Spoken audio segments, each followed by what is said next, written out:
सब छोड़ के कामवा।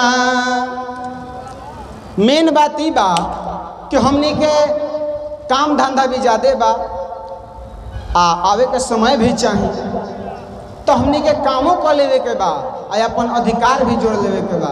ये हम गीत में बतावत नहीं कि जनती जे हो अरे ऐसन कामवा जोड़ती नामवा कि जनती जे हो अरे ऐसन कामवा जोड़ती नामवा सब छोड़ी के कामवा जोड़ती नामवा सब छोड़ी के कामवा जोड़ती नामवा।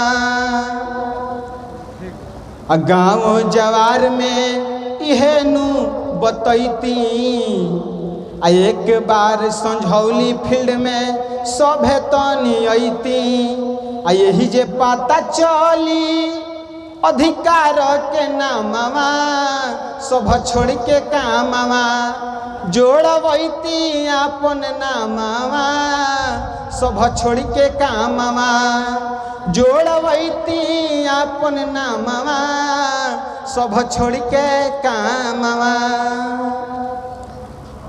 और बोले